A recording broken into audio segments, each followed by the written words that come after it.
Assalamualaikum warahmatullahi wabarakatuh.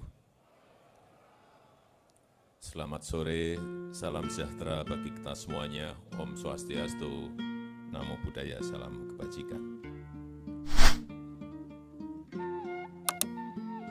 Yang saya hormati para pendiri HIPMI yang hadir di sore hari ini, beserta para Ketua Umum dari yang pertama, Bapak Abdul Latif, Bapak Siswono Yudo Usoto, Bapak Abu Rizal Bakri, Bapak Ponco Sutowo, Bapak Agung Laksono, dan sampai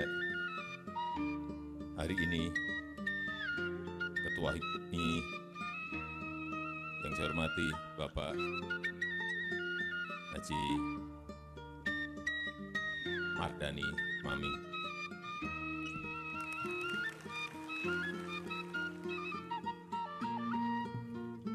Yang saya hormati para pembina BPP HIPMI beserta seluruh badan pengurus daerah provinsi, ketua DPD dan ketua DPC dari seluruh tanah air.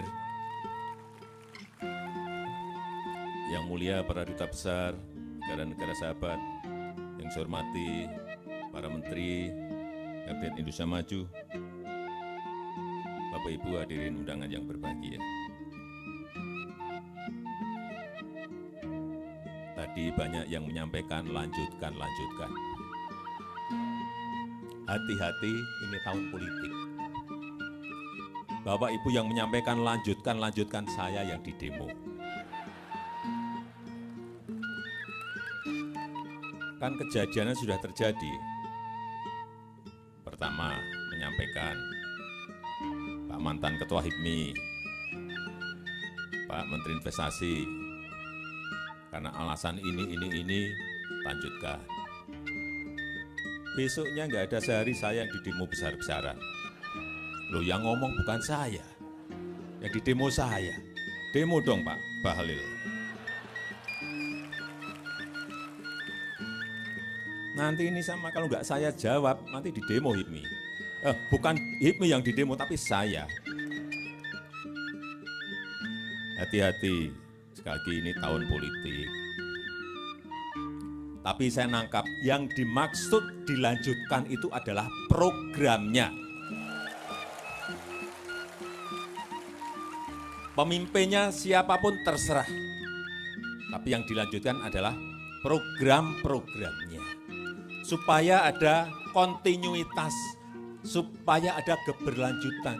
Jangan sampai pemimpin satu sudah mengerjakan, tidak dilanjutkan oleh pemimpin berikutnya. Ini yang bahaya. Dan selalu kalau seperti itu, mulai terus dari TK terus. Sudah ke SMP, sudah ke SMA, ganti pemimpin, mulai lagi dari TK lagi. Kapan kita akan sampai ke lulus universitas?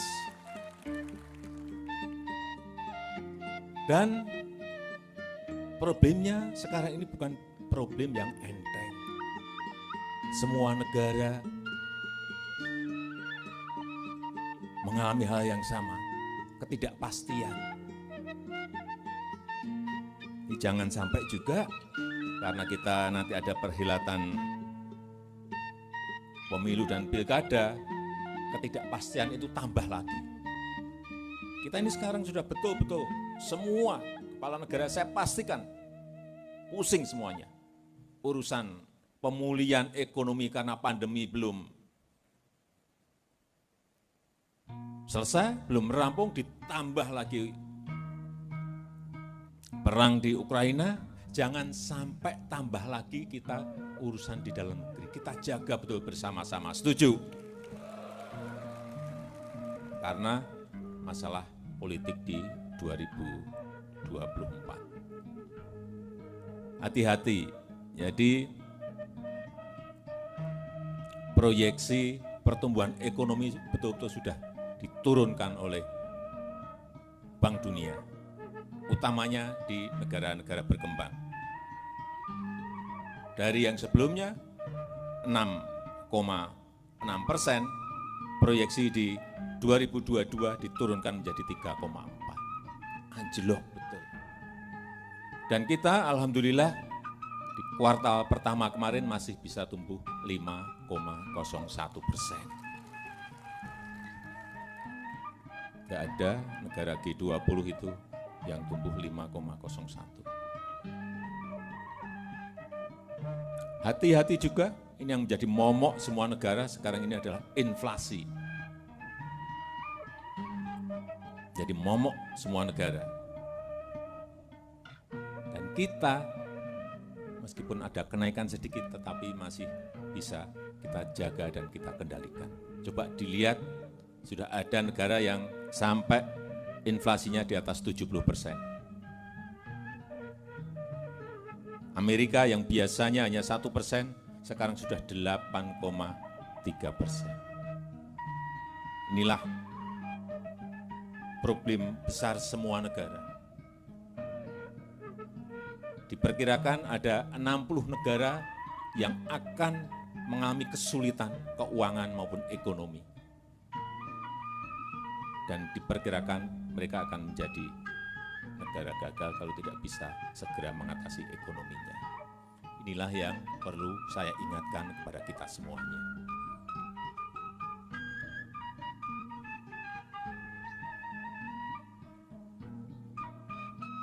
Jangan sampai kita merasa normal, padahal keadaannya betul-betul pada situasi yang tidak normal, ketidakpastian ini. Ini yang harus kita jaga semuanya. Dan problem besarnya sekarang ini ada dua, urusan ekonomi. Yang pertama, kenaikan energi, yang kedua, kenaikan harga pangan. Hati-hati dengan ini. Yang itu semuanya akan memunculkan yang namanya kenaikan inflasi tadi. Naik semuanya, gas alam sudah naik 153%.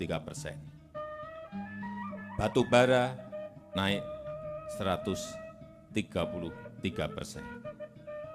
Tapi yang senang yang ada di sini banyak, karena kenaikan batu bara.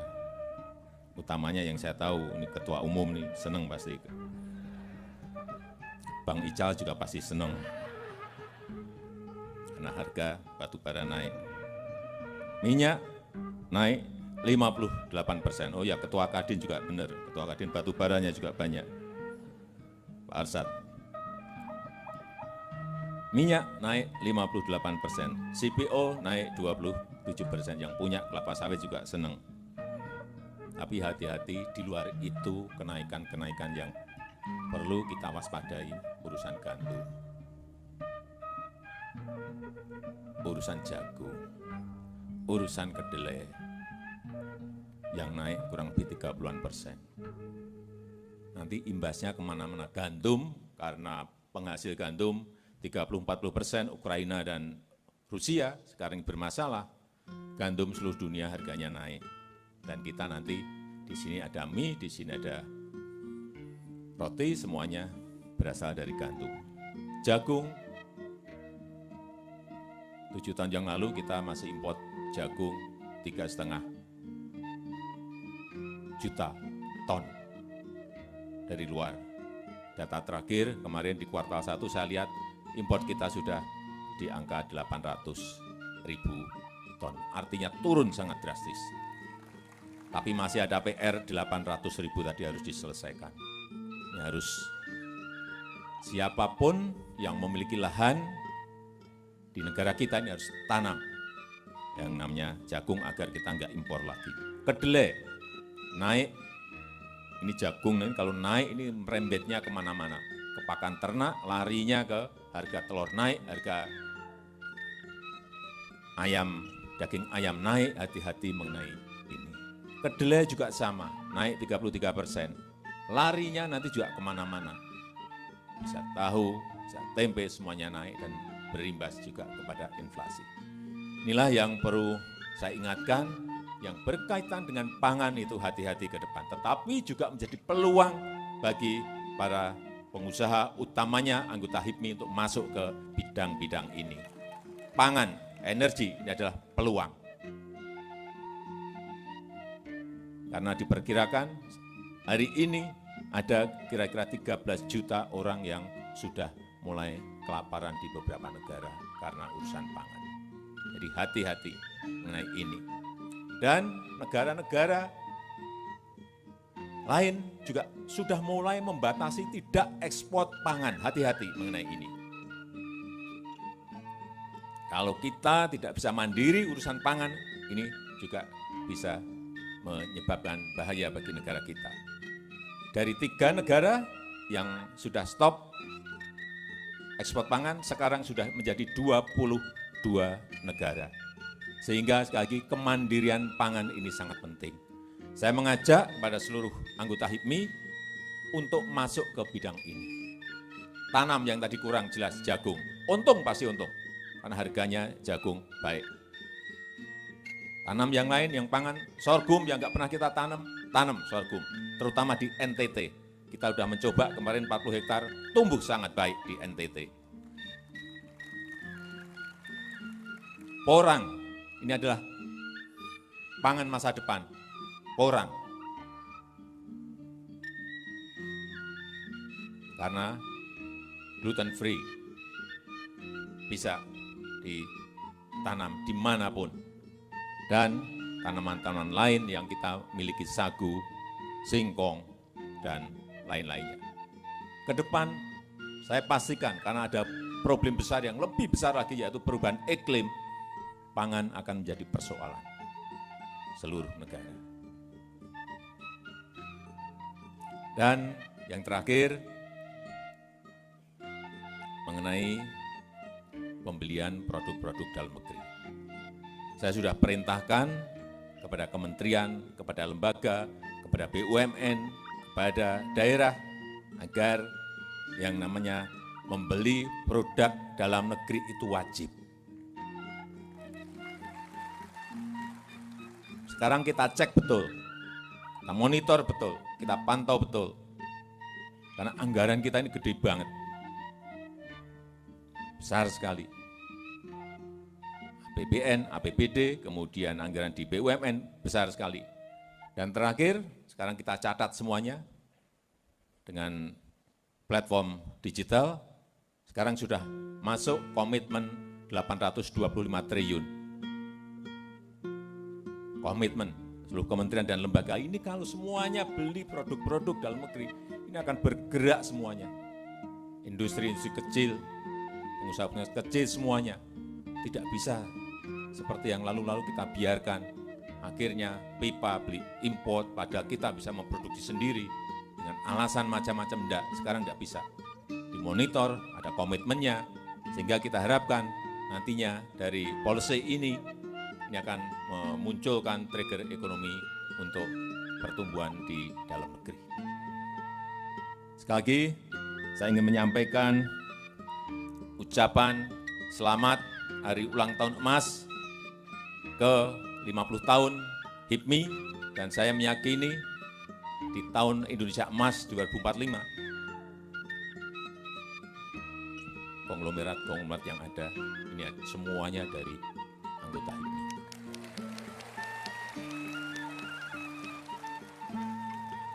Nah kalau sekarang umur 20 tahun, 25 tahun, 30 tahun, 40 tahun, tambah 25 tahun, artinya umur 60-an, 50-an, 65-an, sudah menjadi konglomerat semuanya, saudara-saudara. Karena perkiraan GDP, PDB kita sudah mencapai angka yang sangat spektakuler. Asalkan ada konsistensi dari pemimpin-pemimpin ke depan untuk berani memutuskan meskipun hal itu sulit, yaitu seperti tadi yang disampaikan oleh Pak Menteri Investasi, masa hilirisasi. Jangan takut untuk stop ekspor bahan mentah. Setelah stop nikel, tahun ini mungkin kita akan stop lagi boksit, tahun depan lagi mungkin stop timah, tahun depan lagi stop tembaga, dan seterusnya. Sehingga nilai tambah itu ada di dalam negeri, dan negara akan mendapatkan pajak, BPH, badan BPH, karyawan mendapatkan PPN, mendapatkan biaya ekspor, yang semuanya akan memperkuat APBN kita. Saya rasa itu yang ingin saya sampaikan pada kesempatan yang baik ini. Selamat ulang tahun ke-50 HIPMI. Terima kasih. Assalamualaikum warahmatullahi wabarakatuh.